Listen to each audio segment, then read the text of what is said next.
cœur de l'être avec Marie-Lou Brousseau.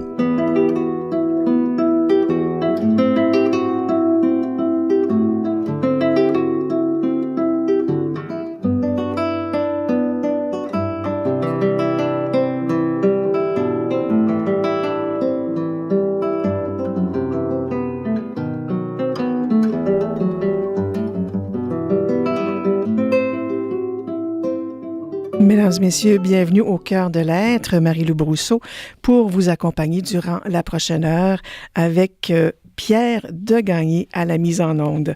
Aujourd'hui, dans notre studio, je reçois l'auteur français Olivier Corchia, qui est de passage à Montréal.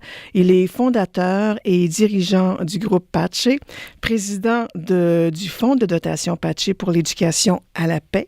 Il est spécialiste international de la modélisation. Et bon, on va en parler de tout ça tout à l'heure. Et aujourd'hui, il sera question de son nouveau livre, Nelson Mandela, Les chemins de la dignité, publié aux éditions Édilivre, une maison d'édition que je ne connais pas, qui est française, voilà. Il sera également question de son autre ouvrage, La liberté d'être soi, avec ou sans masque, publié chez Béliveau Éditeur, et dans lequel on retrouve les observations et les découvertes d'Olivier Corchia à partir des masques de la Commedia dell'arte. Bienvenue à Radio VM, Olivier Corchia. Bonsoir Marie-Lou. Ça fait... Dans ce magnifique studio.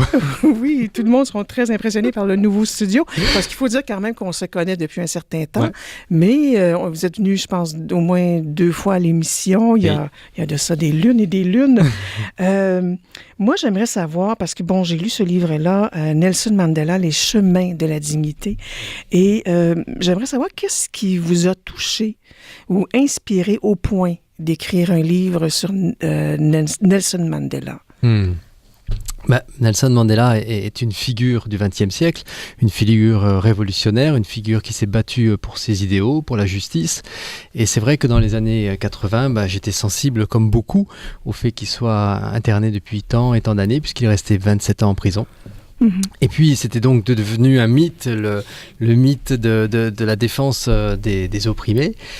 Et en même temps, lorsqu'il a été libéré, puis lorsqu'il a négocié, puis lorsqu'il y a eu tous ces événements où on avait peur que ça fasse une guerre civile qui pouvait amener vraiment des morts et de manière très, très, très forte, comme on a pu connaître ailleurs en Afrique, eh bien en fait, le mythe a été dépassé largement par l'humanité de cet homme qui a passé donc 27 ans en prison, qui a vécu d'énormes souffrances, et en même temps, plutôt que d'être dans la haine, plutôt que d'être dans la vengeance, il a porté un peuple vers la réconciliation et vers un processus de paix et donc et de fraternité.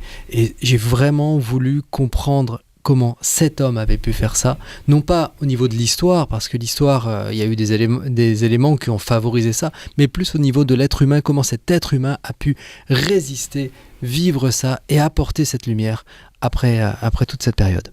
Parlez-nous un peu de Nelson Mandela, son enfance. Qu'est-ce qui fait qu'un jour il est devenu révolutionnaire? Alors, Mandela dit qu'être africain en Afrique du Sud, bien sûr à cette époque-là, signifie qu'on est politisé à l'instant de sa naissance, qu'on le sache ou non. Alors lui, il est le fils d'un roi de tribu, mais qui, lui, déjà son père est chassé de ses terres et de son pouvoir par le pouvoir blanc.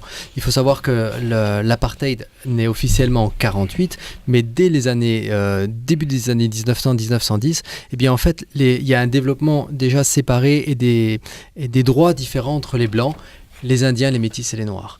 Et donc, il vit cette période-là, mais heureusement, il peut, ce qui fait la force de Mandela, c'est qu'il est éduqué, il peut aller à l'université noire, où d'ailleurs il se fera sortir de l'université parce qu'à un moment il se bat pour une égalité de droit, et puis il va quand même faire des rencontres et devenir avocat. Il va devenir avocat et il va défendre la population noire qui subit des pertes de droits très importantes. Il faut savoir que le régime légal fait qu'on peut les déplacer, qu'on peut leur interdire d'acheter des maisons, qu'on peut leur interdire de faire des métiers, on peut vraiment interdire bien sûr les relations mixtes. Voilà. Donc lui, il se bat ici pour protéger des droits, puisque en fait, il y a vraiment une énorme différence due à la domination blanche. Bon, quand on vous écoute parler, on comprend que Nelson Mandela a vraiment vécu aussi dans la colère quand il était jeune. Et ça l'a amené à poser des actions, dont entre autres créer la branche armée Lance de la Nation. Oui. Alors, en fait, ce qui se passe, c'est que ce mouvement de l'ANC, l'ANC, c'est l'African National Congress, c'est vraiment le mouvement qui porte la charte des libertés, qui va donner le projet d'une Afrique du Sud où les Blancs et les Noirs ont les mêmes droits. Une société non raciale, pas multiraciale, mais non raciale. C'est-à-dire que la couleur de peau n'a pas d'importance. Et ce mouvement est d'abord non violent. C'est la doctrine de Gandhi. Gandhi a été en Afrique du Sud, c'est la doctrine de Gandhi. Et pendant très longtemps, la non-violence est le principe du combat. Mais la répression est tellement terrible qu'au bout d'un moment, même si Mandela dit que ça a été des sommes et des sommes d'humiliations, de difficultés qui ont fait qu'il a basculé, mais il y a quand même un événement tragique qui est le massacre de Schapperville, où en fait les policiers tirent sur la foule, notamment dans le dos, sur des femmes, sur des enfants, et ce massacre est vraiment terrible, et c'est ça qui va le faire passer dans la branche armée, de créer que finalement on ne pourra pas y arriver à combattre le régime parce qu'il est très fort, et que de toute façon la vie n'a aucune importance et on ne peut pas négocier. Alors il va partir dans... Justement, c'est ça qui m'a intéressé, c'est qu'il a été en colère, il a été dans la haine, et il a cherché à combattre et à saboter par la force armée le pouvoir blanc. C'est intéressant quand vous parlez de ça parce qu'on a toujours l'image de Mandela, de la personne qui est pratiquement née sainte. Oui. Mais il y a eu un processus et c'est ça qui est important et qu'on retrouve dans votre livre, tout ce processus-là.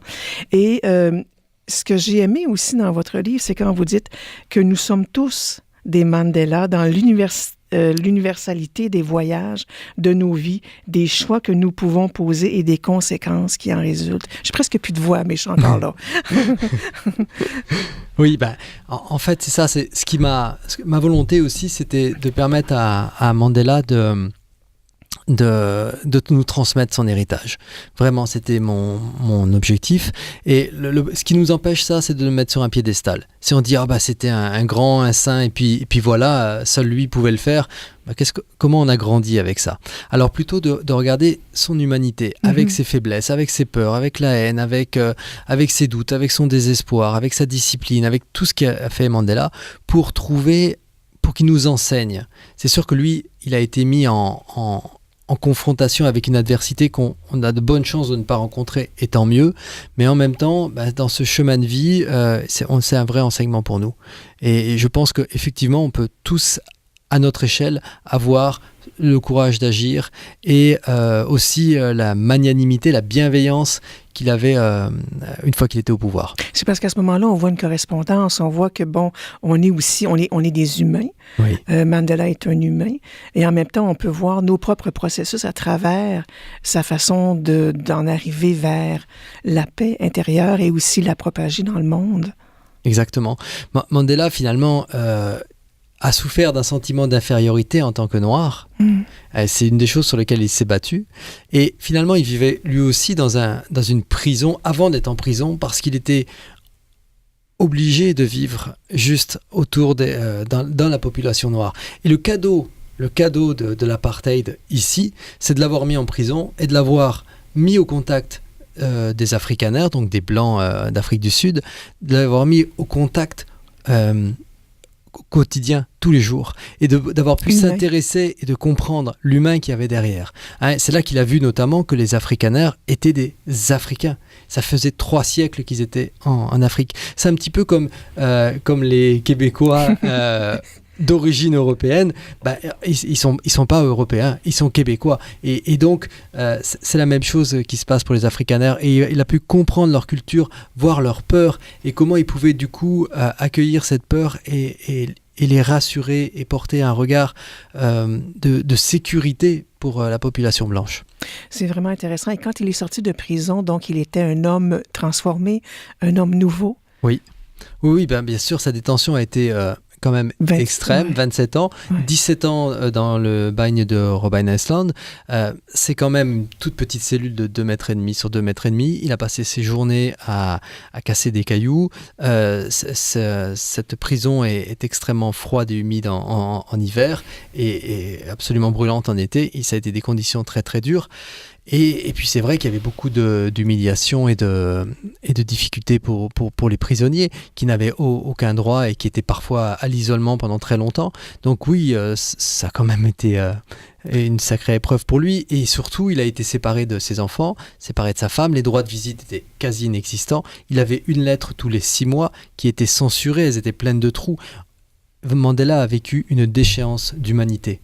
Comprenez, c'est pour ça qu'il a eu tant la capacité de reconnaître l'être humain en face de lui, c'est que lui, il avait juste un matricule 46 664 et il n'était plus un être humain. On va écouter Baba Yetu, qui est quand même Notre Père en africain.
Alors voilà, donc de retour avec Olivier Corchia et il a écrit Nelson Mandela, Les chemins de la dignité. C'est un essai, ça a été publié aux éditions Édilivre et j'imagine, Olivier Corchia, qu'on peut se procurer ces livres-là ici au Québec, bien sûr. Oui, bien sûr. Bien sûr. Alors moi, quand j'ai lu ce livre-là, j'ai été étonnée comme vous quand vous avez dit que Nelson Mandela n'avait pas été assassiné parce qu'on sait que beaucoup de ses contemporains n'ont pas survécu à leur engagement de paix. Oui, tout à fait. Martin Luther King, Gandhi, John Lennon, JFK ou d'autres. Enfin, il y a beaucoup. Tous étaient assassinés. C'est très violent d'être pour la paix.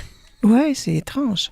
Alors, mais évidemment, c'est la dualité de ce monde. Voilà. Alors justement, moi, je voulais comprendre comment il avait fait pour résister dans la longévité.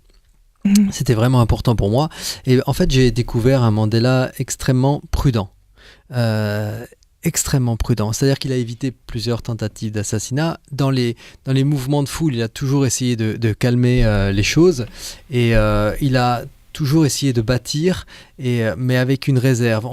C'est un joueur d'échecs qui joue en défensive et calmement de l'arrière. C'est pas même s'il a un tempérament fort, c'est quelqu'un qui va avancer avec tactique, avec pragmatisme. Et il y a beaucoup lutté, évidemment, pour des solutions non violentes, pour des mobilisations, pour des prises de conscience, Oui. dont, entre autres, la lutte pour le sida et pour l'éducation aussi. Qu'est-ce qui vous a attiré, Olivier Corchia? Parce qu'à travers lui, j'imagine qu'il y avait des qualités, il y avait des forces, des combativités. Je ne sais pas, qu'est-ce qui vous attirait tant chez Olivier? Chez Mandela, oui, voilà. En fait, Marie-Lou, j'ai vraiment choisi que Mandela m'enseigne. J'ai vraiment choisi de suivre pendant des semaines, des mois, des années même, puisque j'ai travaillé pendant 7 ans sur ce sujet. J'ai vraiment essayé d'être enseigné par lui. Et donc de comprendre les principes de vie qu'il avait tirés de son expérience, de voir les croyances qui le soutenaient, ce qui l'autorisait à faire ça, ce qui le motivait à faire ça, ce qui le soutenait. Et donc toutes ces croyances sur la bonté, la générosité, qui n'étaient certainement pas là à 20 ans, ni même à 30, mais qui étaient clairement là à 50, 60 ou 70, en tout cas quand il est sorti de prison. C'était pour voir un peu comment s'est passé ce renversement? Oui, bien sûr. Alors, ce qu'a fait Mandela, c'est qu'il a choisi vraiment d'oublier. Il a choisi, parce qu'il était tellement, à un moment, vous comprenez, son fils a été tué. Son fils avait un accident de voiture, mais certainement dans des conditions faites par les services secrets. Puis sa mère est morte et sa femme était emprisonnée pendant de très longs mois, de très, très longues années, ou mise en résidence surveillée. Les enfants étaient séparés. Il avait vécu vraiment d'énormes souffrances. Et il a vécu des humiliations jour après jour. Mais ce qu'il a choisi de faire, c'est d'oublier. Parce que pour ne pas être prisonnier de la haine, il a choisi d'oublier. D'oublier ou de transcender? Il n'a pas choisi d'oublier les faits, il a choisi d'oublier la haine dans le futur, c'est-à-dire de ne pas donner... La projeter. Voilà, de ne pas la projeter dans le futur pour pouvoir justement être libre. C'est un combattant de la liberté et la haine l'emprisonnait. Et vous dites aussi, il disait que travailler en collaboration avec l'ennemi comme moyen de faire la paix avec lui. Oui. Et je trouve ça intéressant parce que c'est une manière d'être au service de l'autre, mais en même temps de ne pas rendre ses ennemis encore plus ennemis, dans le fond. Oui, c'est ça. Et ça a été difficile parce que il y avait une position... Les afrikaners blancs, le pouvoir économique, le pouvoir politique, avaient vraiment peur d'être jetés à la mer par les Africains qui étaient les Africains noirs ou les métis qui étaient 5 fois plus nombreux qu'eux. Donc il a vraiment eu affaire à des comportements qui n'étaient pas francs. Ainsi, même s'il n'a pas voulu vraiment souligner ça, Frédéric de Klerk, qui était le président d'Afrique du Sud avant Mandela, a quand même joué des dissensions entre les différentes tribus et les différents partis politiques noirs pour essayer de créer presque une guerre civile entre les Noirs. Et donc il a dû vraiment à la fois être très ferme, à la fois taper du poing sur la table et à la fois garder le fait de bâtir le projet. Donc il a été assez magnanime, il n'a jamais mis une des choses qu'il a vraiment appris, c'est à ne jamais faire perdre la face à ses adversaires. Adversaires, oui, tout à fait. Et une de ses qualités, entre autres, c'était, vous dites un visionnaire pragmatique. Parlez-en de ce visionnaire. En fait, c'est un visionnaire parce que il a adhéré, et puis il n'est pas tout seul quand même à faire ça. Il y a tous ces... Enfin, il souligne vraiment ça. D'abord, il n'a rien d'un messie. Il n'a jamais eu cette... propension à être messie, gourou, comme peuvent l'être certains grands hommes politiques, notamment en Afrique. Lui, il a vraiment été discipliné à la charte des libertés, à son parti. Et s'il avait une vision d'une société, une nation arc-en-ciel, portée aussi par Desmond Tutu, le monseigneur qui a été prix Nobel de la paix en 84, même s'il a été aidé pour avoir cette vision de la nation arc-en-ciel, une société unie, démocratique, non sexiste, non colorés, spécialement. Eh bien, s'il a été aidé là-dedans, en même temps, il a toujours regardé la tactique et passé la tactique, ce qui était pragmatique, avant les principes. Un exemple, il y avait une vraie difficulté dans qui commençait les négociations. Est-ce que c'était le pouvoir blanc ou est-ce que c'était l'ANC? Et en fait, Mandela, cette fois-là, a décidé de se séparer de ses compagnons et de l'ANC pour commencer à mener les négociations. Et son idée, c'était que si on arrivait au bout et qu'on permettait de créer la société démocratique, on s'en foutrait bien de savoir qui avait commencé les négociations. Ben oui, tout à fait. Et si on parlait un peu des fondements de la vie spirituelle de Mandela? Alors, les fondements de la vie spirituelle de Mandela. Mandela a une éducation religieuse. En Afrique du Sud, c'est plutôt les méthodistes. Il a toujours... par exemple, en prison, il a toujours été aux offices religieux. C'était d'ailleurs un moment où on pouvait être en paix, être ensemble. Oui, et sortir de son espace restreint. Et il a été aidé, il reconnaît l'aide de l'Église, notamment dans les conditions matérielles, par exemple avoir des livres, des choses comme ça. En même temps, il a toujours dit que c'était une affaire privée. Et je crois vraiment, en lisant profondément Mandela et en regardant tout ce qu'il y avait autour de lui, que sa spiritualité est venue de son expérience de la prison, de son éloignement de ses proches, de cette déflagration qu'il y avait entre son combat et puis sa pauvre place d'être humain, quoi. Et je pense que c'est là qu'il a développé vraiment sa vie spirituelle. Olivier Korcher, vous avez passé 7 ans à écrire ce livre-là. Oui. Vous avez même été dans des lieux où il avait vécu, il s'était réfugié. J'étais à son enterrement, oui. Comment vous êtes? J'étais à son enterrement aussi à Kounou en décembre 2013. Oui. Alors, quand vous avez terminé ce livre-là, oui. Comment vous vous êtes senti? Est-ce qu'il y a eu comme un genre d'accomplissement? Vous avez eu l'impression d'avoir atteint ce que vous vouliez? Ou si ça a été le processus qui a été le plus important? Ça a été ces 7 années de rencontres, peut-être de transformation à travers le parcours de Mandela? C'est une belle question, Marie-Lou. Je dirais que d'abord, j'ai beaucoup appris. Pour pouvoir transmettre ça, on est obligé de le vivre à l'intérieur. Donc j'ai beaucoup appris à faire attention avec ma colère, à la reconnaître, à reconnaître ma peur, et aussi d'agir avec beaucoup plus de pragmatisme, beaucoup plus de prudence aussi, en prenant compte beaucoup plus de l'ensemble des avis, parce que Mandela a toujours fait ça, de finalement de faire une synthèse de l'ensemble des avis et de se positionner en tenant compte du système global. Et donc, tout ça a été des apprentissages pour moi. Mais finalement, une fois que le livre a été écrit, que maintenant il est publié, eh bien, c'est presque un coup de pied aux fesses pour avoir moi-même le courage d'agir et de former les gens à la paix, de former les gens à leur engagement, à leur présence, d'éviter que les populations autour d'eux soient humiliées, d'éviter des situations de domination et au contraire d'être dans du partage, de la rencontre, de la fraternité. Être dans l'absence de jugement, mais d'être plutôt dans la rencontre. Mais est-ce que c'est comme si ça vous avait donné une mission personnelle? C'est comme si c'est une extension de sa propre mission à lui? Oui, honnêtement, je me sens porteur d'un devoir de transmission de ce qu'a fait Mandela, surtout de la qualité d'être qui était présent chez lui. Et parce que je crois vraiment qu'elle est chez chacun d'entre nous, qu'on a besoin de s'arrêter et de s'éduquer. Mandela pense que l'éducation est plus importante que la nature, et c'est plus l'éducation qui façonne la personnalité. Et c'est pour ça que tous les jours, je forme les gens à leur qualité d'être, à la paix. Je les aide à trouver leur pouvoir, un pouvoir digne qui fait qu'ils n'écrasent pas les autres, mais qui savent aussi poser leurs limites. Et comment vous les formez?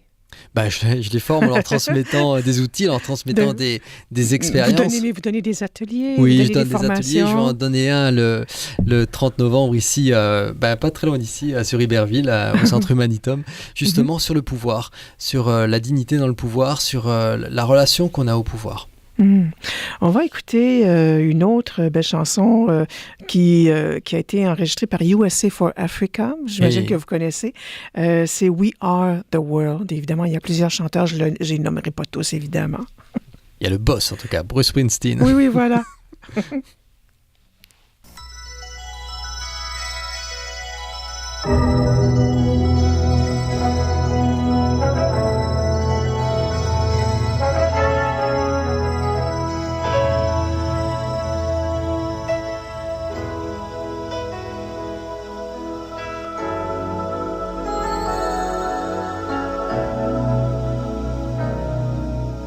There comes a time when we heed a certain call, when the world must come together as one. There are people dying. Oh, when it's time to lend a hand to life, the greatest gift of all.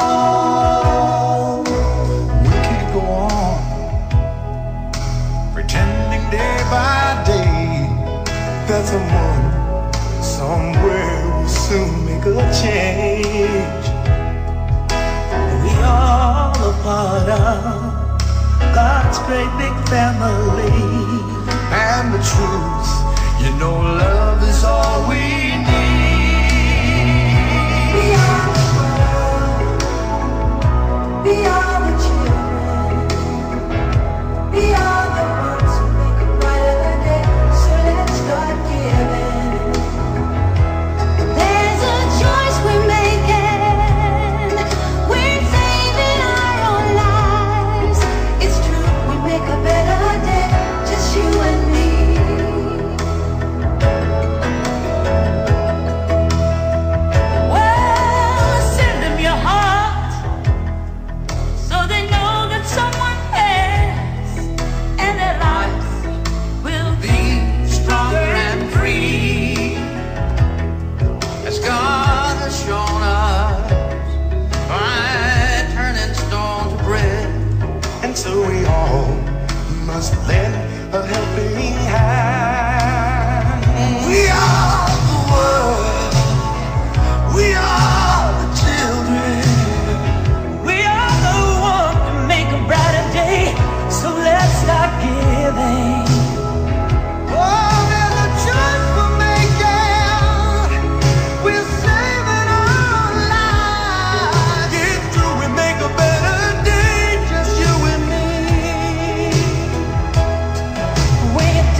We Are the World, We Are the Children, Olivier Corchia, je suis avec Olivier Corchia, qui a écrit Nelson Mandela, Les chemins de la dignité. Ça a été publié aux éditions Édilivre. Et on peut dire que Mandela a démontré qu'un changement dans le monde commence par la bonté et la présence d'amour. Il n'est nullement une question de camp et encore moins de couleur. Parlez-nous de ces qualités-là fondamentales que sont la dignité et aussi l'amour de soi, l'amour de l'autre. Oui. En fait, il y a la liberté et il y a la paix. Et la dignité est vraiment une ressource qui peut permettre de rejoindre ces deux choses. Parce que la liberté amène à vouloir défendre quelque chose qui peut être d'ordre collectif, mais aussi d'ordre personnel, et qui fait qu'on peut être en conflit. Et la volonté de paix, c'est aussi cette dynamique qui fait qu'on a envie de collaborer, d'être avec les autres, de pouvoir partager. Et la chose qui permet de rejoindre, c'est vraiment cette dignité. Je voudrais vous citer une des personnes qui a été pendant plusieurs années auprès de Mandela, Annie Lockton, qui disait « Lorsque M. Mandela arrivait, quelque chose changeait dans l'atmosphère. Avec lui, on se sentait reconnu. C'était clair dans son attitude. Il n'y avait personne en dessous de lui et personne au-dessus de lui. » Et je crois que c'est une des plus belles définitions de la dignité. C'est vraiment, dans notre attitude, considérer chacun au même niveau. Personne en dessous, personne au-dessus. Chacun mérite le respect et la considération. Et ce que j'ai vu aussi avec le Dalai Lama quand il est venu au Québec, Oui. ça a été très fascinant parce que je voyais tous les gens qui se précipitaient sur lui, les dignitaires, enfin tout. Et lui, il a accueilli tout le monde évidemment avec plein d'amour, mais il est allé vers les personnes qui étaient dans les chambres, qui nettoyaient les chambres, les concierges et tout ça. Et il est allé saluer ces gens-là. Et j'ai trouvé ça magnifique parce que je me disais, mon Dieu, il n'y a pas de niveau là. Voilà. On est tous égaux, on a tous nos problèmes, on a tous nos façons de répondre à la vie, mais le plus important, c'est de développer cet espace d'amour pour l'autre. Voilà, alors vraiment, comme c'est écrit à l'aéroport de Johannesburg, ça paraît toujours impossible jusqu'à ce que ça devienne réalité. Et c'est vraiment dans les actes, dans cette volonté de dignité et d'amour des autres qu'on arrive à faire des changements. Et ça va être vraiment, je vous conseille vraiment de lire ce livre parce que c'est une source profonde d'inspiration, d'exemples. Et de vous laisser inspirer par cette source et de regarder ce que vous avez besoin d'apprendre, qu'est-ce qui va vous autoriser à avoir cette dignité, qu'est-ce qui va vous motiver à avoir cette dignité, qu'est-ce qui va vous soutenir pour avoir cette dignité, de vous laisser enseigner par Mandela. Et je crois vraiment que en faisant des petites choses, eh bien ça a beaucoup d'effets papillons et beaucoup de réussite. Et je le crois parce que, quand j'ai lu ce livre-là, je me disais, qu'est-ce qu'Olivier Corchia va nous apprendre de plus? Mais on apprend la paix, on apprend l'amour. Et à travers vos mots, évidemment, on a un peu de l'histoire de Nelson Mandela, mais on a quelque chose de beaucoup plus subtil, de beaucoup plus profond qui vient nous toucher que simplement un livre historique. Vous allez très loin pour aider les gens justement à aller vers cette paix-là et aussi à dégager cet espace d'amour en eux pour pouvoir aussi se l'offrir et l'offrir à l'autre éventuellement. Et c'est ça, le processus de la paix. Et c'est comme ça, j'imagine qu'on peut arriver éventuellement, je l'espère, à une paix mondiale. Oui. Je me croise les doigts, mais enfin, on sait que c'est pas encore tout à fait arrivé, là. Non, mais ce qui est important, vous savez, on crée par exemple dans le fonds de dotation Pache, que vous pouvez retrouver sur fddpache.org, organise les 48 heures pour la paix. C'est 3 fois que ça arrive au Québec, c'était ce week-end. Eh bien, c'est créer des expériences de paix. Marie-Lou, depuis que vous êtes née, depuis que je suis né, nous n'avons pas vécu une seule journée de paix dans le monde. Pas une seule. On ne sait même pas ce que ça veut dire. Alors, créons des expériences de paix. Regardons la différence dans les dynamiques de ce que ça crée autour de nous. C'est ça le fondement. Et ce 48 heures de paix, qu'est-ce que c'est exactement? C'est vous qui avez fondé En fait, les 48 heures pour la paix, cette année, ça avait lieu en même temps en Tunisie, en France et au Québec. C'est vraiment de permettre d'accéder à des contenus, à des enseignants, à des approches sur la non-violence, sur les émotions, sur le physique, sur la spiritualité, sur des gens qui ont combattu, qui ont eu le courage d'agir dans l'écologie, dans plein de choses. Qu'est-ce qu'on peut apprendre de rencontrer les gens qui, au quotidien, font de l'action pour la paix? Vous savez, malheureusement, lorsqu'il y a un attentat ou quoi que ce soit, on en parle pendant des mois. Puis, on n'entend jamais parler des actions simples. On entend un arbre qui tombe dans la forêt et ça c'est vraiment relayé. Par contre, les arbres qui poussent tous les jours, ce n'est pas relayé. Et c'est ça qu'il faut mettre en valeur et c'est ça qu'il faut encourager les gens. Parce que notre qualité d'être dépend vraiment de notre attention autour de nous, au champ, et donc aussi d'être nourri par de belles choses. Donc, il faut changer graduellement les paradigmes, changer les façons de penser, les comportements, et il faut commencer par soi. Oui, il faut commencer par soi. Et commencer par soi, c'est faire beaucoup d'apprentissage notamment sur nos peurs et sur nos colères et tout ça. Et il faut accepter qu'on en est, il faut les voir, il ne faut pas les refuser, penser qu'on est tous bons et sains et parfaits. Mais voilà. Souvent, c'est la problématique, c'est qu'on a l'impression que nos peurs sont réelles et souvent, elles ne le sont pas. Oui, souvent, elles ne le sont pas, mais déjà, reconnaître sa peur, la peur est toujours réelle. C'est le danger qui parfois ne l'est pas. Mais la peur, le sentiment de peur est réel. Et le fait de le reconnaître permet vraiment déjà de lâcher, d'avoir un mouvement par rapport à ça. L'essentiel de l'apprentissage, c'est vraiment d'apprendre à bouger à l'intérieur de nos vies. Okay. Le mouvement qu'on a à l'intérieur de nous. Olivier Corchia, Nelson Mandela, Les chemins de la dignité aux éditions Édilivre. C'est sûr qu'on n'a pas grand temps pour parler de ce livre-là, puis on ne veut pas non plus trop en parler parce qu'on veut que les gens, en tout cas moi je veux, que les gens se le procurent demain matin. Oui, c'est ça. À la première heure. Mais sinon, quand vous voulez. Mais ce qui est important, c'est de se le procurer pour être capable de changer des choses. Et comme le dit si bien Mandela, tout repose entre nos mains et à commencer par ce livre. Alors voilà. Merci Marie-Lou. Ça fait plaisir. Bon, alors Olivier Corchia. Oui. Marie-Lou. Nous, on s'est connus avec un livre qui s'appelle La liberté d'être soi, avec ou sans masque, qui a été publié aux éditions Béliveau Éditeur. Donc, ça fait quand même un bon bout de temps, mais ça ne veut pas dire que parce que ça fait un bon bout de temps que vous ne travaillez pas encore avec les masques. Au contraire, vous travaillez encore avec les masques. Alors, d'abord, ce que j'aimerais pour que les gens comprennent un peu mieux ce que c'est que la liberté d'être soi avec ou sans masque, c'est que ça part évidemment en premier de la Commedia dell'arte, c'est ça.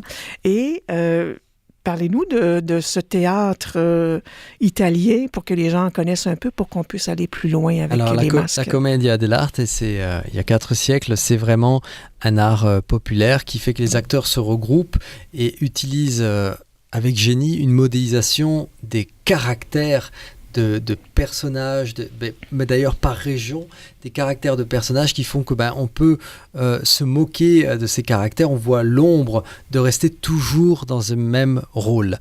Et donc le but, c'est de faire prendre conscience de la contraction que nous avons dans certains rôles, dans certains personnages. Alors, je me suis clairement éloigné de la comédia parce que la comédia est un art de théâtre. Je ne fais pas un art de théâtre. Moi, j'ai eu envie d'offrir un chemin pour rencontrer les différents archétypes qui étaient présents ici. Et plutôt que d'essayer d'aider les gens à définir qui ils étaient, j'ai eu plutôt l'envie de leur permettre de voyager à travers les différents archétypes.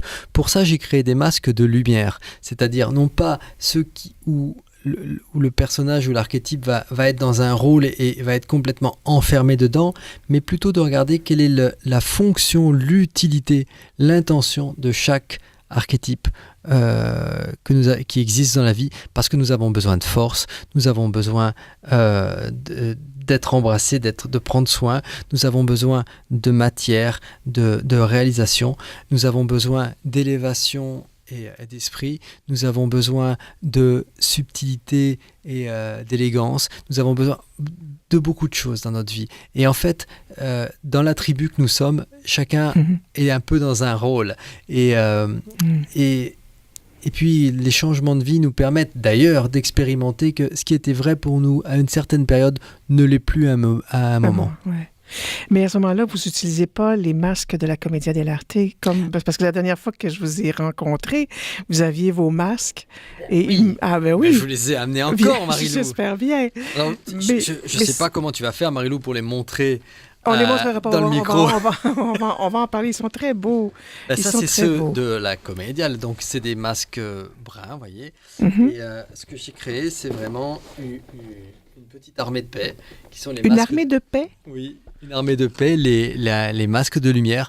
Autant dire comment, par exemple, on peut avoir de la force sans violence. Ça nous ramène à Mandela. Comment Mandela a pu avoir ce tempérament de décider, par exemple, que ça serait lui qui sortirait en dernier de prison. Je serais le dernier. Et c'était une détermination, une fermeté. Cette colère, elle était contenue. Au lieu de Voilà. sortir de lui, elle était vraiment contenue. C'est la lumière du masque de pantalon. Mais c'est d'apprendre à contenir cette colère-là parce qu'on voit des gens exploser. On a juste à regarder les journaux le matin et ça fait peur. Exactement. Mais la question, c'est la relation que nous avons à nos masques. Ce que j'essaye d'apprendre aux personnes, c'est d'aimer chaque partie d'eux-mêmes. C'est-à-dire d'aimer la diversité qui est présente, d'aimer pouvoir avoir une situation de vulnérabilité, d'aimer sa vulnérabilité, d'aimer le fait de pouvoir être à distance des gens, d'aimer le fait d'avoir au contraire besoin d'être très bécoteux, voilà, Mhm. d'aimer toutes les formes de vie en fait qu'ils ont en eux. Toutes les parties de soi, finalement. Et montrez-nous ces masques de la paix, de la lumière et de la joie. Sûrement de la joie. Est-ce qu'ils sont tous pareils? Ah non, ils ne sont pas tous pareils. Ah.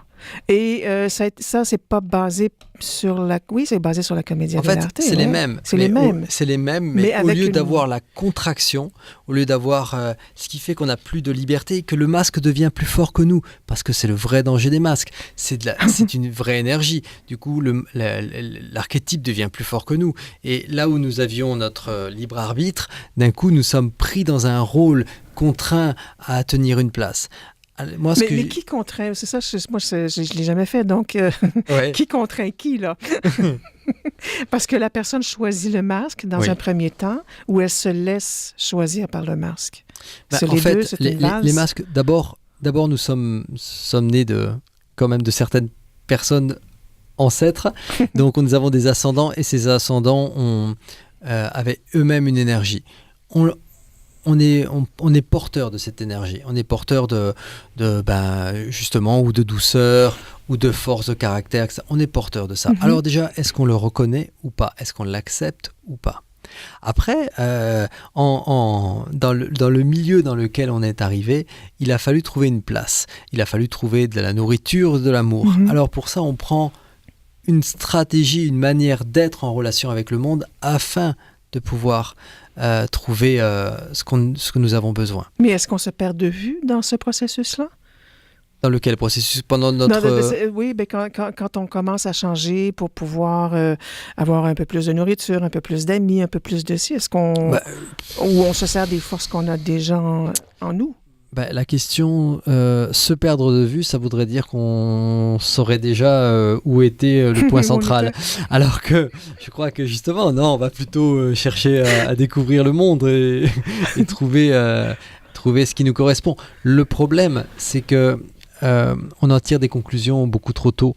C'est-à-dire que si une expérience est négative, on va l'associer donc à une manière d'être, et cette manière d'être, on va la juger. Et alors, c'est juste dommage parce que c'est comme si on définissait un peuple en rencontrant une personne. C'est un peu la même chose.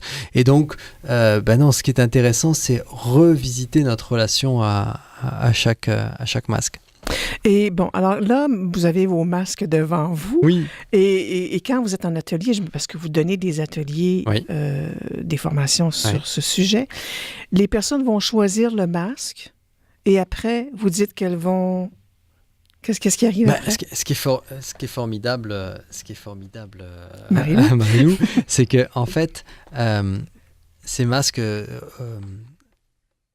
sont vraiment un catalyseur d'une énergie. Donc, il suffit que je mette ce masque devant vous pour d'un coup Changer. changer. C'est-à-dire que j'ai quelque chose en moi qui se passe et vous-même, votre regard change sur moi. Donc en fait, ce qu'on regarde, c'est justement quels regards sont posés sur différentes énergies, parce que derrière, ça veut dire quel regard on pose sur la gentillesse. Quel regard on pose sur la responsabilité. Quel regard on pose sur Et là, il change de la masque. sensibilité. Quel regard on pose sur l'audace. Quel regard on pose sur Mais vous le savez. la fantaisie. Mais tout le monde le sait.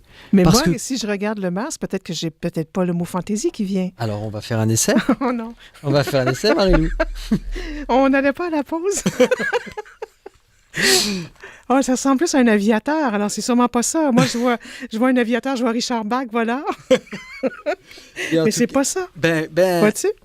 en fait, si, c'est ça. C'est que depuis que vous êtes enfant, Marie-Lou, vous avez appris à reconnaître, à regarder, à cartographier le monde qui est autour de vous. Simplement, là, du coup, vous avez accès à une mémoire que vous pouvez un peu mieux qualifier et peut-être revisiter et vous offrir une autre relation à l'aviateur. Et c'était quoi ce masque-là, C'était finalement? le masque du docteur. Le docteur aviateur. Oui. Ah, mais Ça c'est va sûrement bien intéressant. avec Richard Bach. Oui, Tu l'attends le probablement. goéland. Oui. Voilà.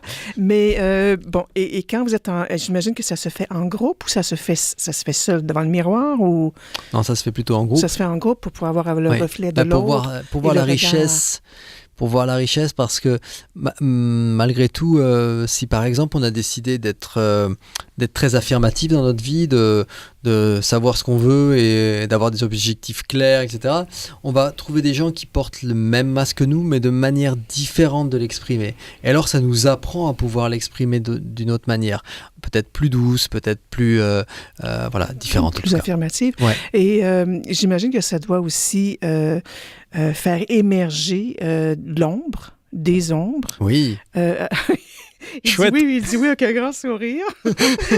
Mais j'imagine que ça se passe pas toujours avec un grand sourire quand les ombres émergent dans un groupe ou Ben écoutez, au fond de soi. Puis, et quand je dis ombre, je suis très consciente qu'en même temps, c'est un allié quand on sait le regarder comme il faut. Exactement. La regarder comme Exactement. Mais en fait, c'est rigolo que vous me disiez ça, Marie-Lou, parce que je pars maintenant du côté d'Eastman après l'émission il faut. pour faire 3 jours de séminaire sur les masques, où on va travailler justement sur l'ombre et la lumière de différents masques. C'est vraiment parce qu'on va... Dans l'ombre, il y a quelque chose qui est très fort quand même, qui est de l'ordre de la blessure, mais qui est très fort. Si jamais on reconnaît cet espace, alors c'est ce qui donne vraiment la puissance à notre lumière. Parce que c'est en De le reconnaître. Ah oui, oui, c'est de la reconnaître qu'on trouve notre puissance. C'est à l'endroit. Si vous voulez, les Mais endroits... ça change pas la blessure. Ah, ça change notre vécu par rapport à cette blessure, ce qui est quand même le plus important. Ça change notre regard par rapport à la blessure. Ça change notre regard, ça change notre compréhension, ça change surtout notre qualification de cette blessure. Peut-être on s'était mis en victime, peut-être on avait décidé d'être haineux à vie, peut-être on avait décidé que c'était un espace qui était, dont il ne faudrait jamais parler. Bref, c'était un espace où il n'y avait plus de mouvement à l'intérieur. Ou par exemple, la peur de faire mal, la peur d'être inadéquate faisait qu'on n'exprime plus ici une vraie qualité, parce que dans chaque masque, il y a un cadeau. Mais en même temps, est-ce que le masque fait office de masque finalement? C'est-à-dire que si on n'est pas capable de parler, admettons qu'on est très renfermé ou Ouais. Dieu sait, le masque va nous permettre peut-être de parler davantage, va nous permettre d'avancer vers l'autre. La vraie chose, Marie-Lou, c'est que les masques, ça ne dissimule pas. Les masques, ça révèle. Oh, c'est bien dit ça. Oui, quand on met un masque, ça révèle quelque chose de nous. Et alors du coup, ça nous le révèle déjà à nous-mêmes. Mais en même temps, c'est intéressant parce que dans la société, quand on dit le mot masque, c'est vraiment pour se cacher. Alors, c'est intéressant. Ce qu'on ne veut pas, c'est que les personnes portent un masque comme quelque chose qui ne serait pas authentique. En même temps, la première chose à faire, c'est que si la personne passe du temps à avoir ce comportement-là, de cette manière d'être-là, c'est déjà bien elle. C'est quelque chose qui est profondément authentique. Par contre, on aimerait avoir accès à la qualité d'être qu'il y a derrière le masque. C'est-à-dire vraiment d'être à la source de la personne. Mais ça, c'est pas tout à fait possible. Ce matin, vous n'avez pas décidé d'être toute nue pour aller en ville. Vous avez choisi le temps de vous habiller et de prendre des habits en fonction de peut-être de votre humeur, peut-être de votre style, etc. Eh bien, c'est la même chose avec les masques. Avec quoi vous décidez d'aller demain au travail? Quels sont les masques qui vont structurer votre manière d'être? Est-ce que vraiment on choisit le masque?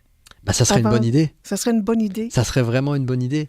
Mais Parce que de quoi j'ai besoin? On est plus spontané, on est plus... Ah mais... Oui, alors... De choisir le masque fait que... mais j'imagine aussi il y a la spontanéité dans le fait de choisir le masque aussi. En fait, la question c'est déjà quand est-ce qu'on en a besoin de prendre conscience de ce qui fait notre action, de ce qui fait notre direction. Peut-être que les journées tranquilles où il n'y a pas beaucoup d'enjeux, on peut simplement se laisser aller. Mais en même temps, il y a plein de moments où, pour nous-mêmes, ou pour les autres, ou pour un système, on a besoin d'avoir une certaine qualité. Peut-être on a besoin d'être un peu moins en présence.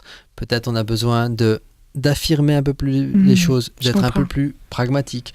Ou peut-être on a besoin d'être plus créatif. À quoi on a besoin de faire appel? Imaginez que les masques, c'est comme des ondes radio. Vous pouvez choisir votre station. Vous êtes juste le récepteur. Radio VM. Radio VM, alors on va choisir. Bien sûr. Bon, j'ai plus de voix.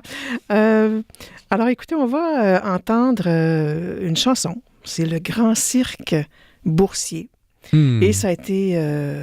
c'est Pierre Oxide. Ah, Pierre Oxide. Oui, tout à fait, qui chante avec sa très belle voix et qui un petit peu va aussi dans les propos dont on parle, vous écouterez.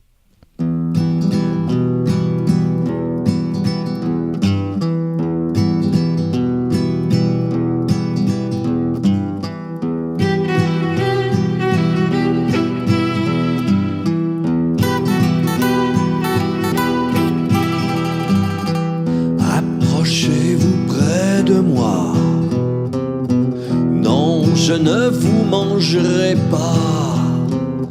Je suis pas le méchant loup.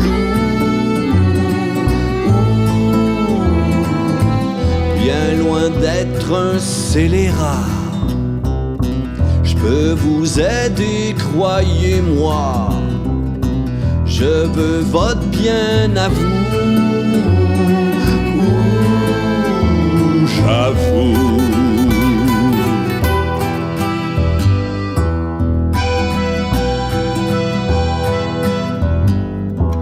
Laissez-moi tout votre argent et je m'en vais doubler le tout. Laissez passer les entre-gens, la bourse c'est ma vie, c'est tout. C'est tout.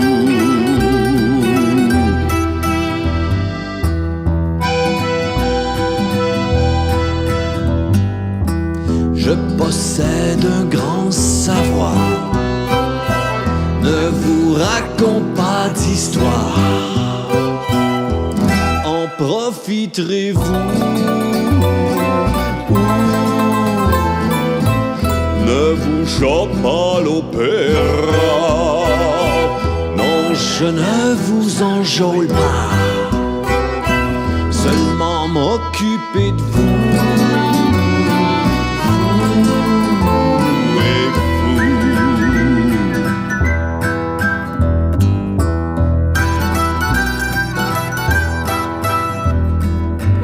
Ce n'est pas risqué du tout, tout est arrangé entre nous.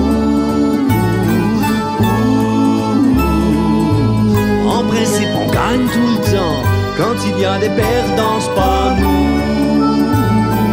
Oh non, pas nous.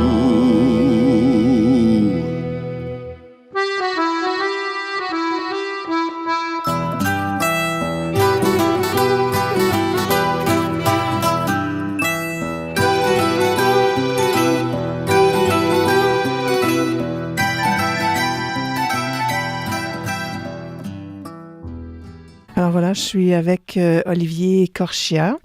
Et bon, il a écrit 2 beaux livres, Nelson Mandela, Les chemins de la dignité. Ça a été publié aux éditions Édilivre. Et aussi La liberté d'être soi avec ou sans masque. On a encore un petit 3 minutes. Et j'ai envie de savoir quel est... déjà fini? Oui, déjà fini. On aurait passé encore des heures. Quel est le sens du travail sur les masques? Le sens du travail sur les masques, c'est un peu le même que celui de Mandela Oui, dans le livre. oui. C'est vraiment la rencontre avec la différence, qui fait que lorsqu'on l'a vécue et intériorisée, en fait, elle nous fait plus peur. C'est-à-dire que le fait d'avoir rencontré chaque masque, on se rend bien compte que c'est juste une dynamique, une manière d'être, et que ce n'est pas un danger. C'est pas parce que c'est différent ou qu'on ne le maîtrise pas que c'est un danger pour nous. Donc, ça permet de reconnaître avec plus de complicité presque et de bienveillance différentes formes de comportement qui ont d'ailleurs des vraies bonnes raisons derrière, c'est-à-dire qu'il y a des critères, des valeurs qui sont défendues par chaque masque, mais du coup, au lieu de prendre ça comme un danger, eh bien on peut l'accueillir, on peut le reconnaître. C'est vraiment travailler sur la capacité de reconnaissance de l'autre et de reconnaissance de soi, et de pouvoir faire appel du coup aux énergies en rapport avec ça, être capable d'accepter, d'accueillir et même de renforcer, d'accompagner, pour pouvoir d'ailleurs après faire passer d'autres choses. Et la formation dure 3 jours? Oui, souvent oui. Et bon, là, je sais que vous repartez bientôt en Europe, Oui. mais vous allez revenir, j'imagine, vous Oui. allez donner d'autres Je formations. vais donner cette formation à Québec, je crois que c'est 24, 25, 26 novembre au centre essentiel à Québec. Et vous allez revenir quand, là? Ben, je reviens. Je pense que vous revenez après, en à peu novembre. près 2 fois par année, c'est ça, à peu près? 3-4 fois par année. 3-4 fois par Oui. année? Pour l'essentiel, je viens bénévolement pour travailler pour le fonds de dotation Apache. Et puis, je suis invité à donner des conférences ou des séminaires dans différents centres. Et ici, il y a une franchise, je ne sais pas comment on appelle ça, là, pour votre organisation Apache, ou si c'est vraiment des gens que vous rencontrez tout simplement? En fait, nous avons des partenaires qui travaillent avec nous, et puis après ils organisent eux-mêmes, et puis nous on vient donner les contenus. Ah, c'est très bien. Alors, Olivier Corchia. Merci Marie-Lou. Oui. Ça a été vraiment un plaisir encore une fois. Et on en aurait pris encore quelques heures, c'est certain. Oui. Ça a été vraiment une rencontre des plus enrichissantes. Et vraiment, je dis aux gens, allez vous procurer ces 2 livres-là. Je les ai nommés pendant toute l'heure. Et aussi un gros merci à Pierre de Gagné à la mise en onde. Et la semaine prochaine, je reçois Jeanne-Marie Ruguera qui va nous parler du thème « Rencontrer l'indicible ». Et j'ai dit à Olivier Corchia que j'aimerais beaucoup qu'il rencontre cette dame exceptionnelle. Alors voilà, c'était Marie-Lou Brousseau et je vous dis à la semaine prochaine. Merci, au revoir. Merci.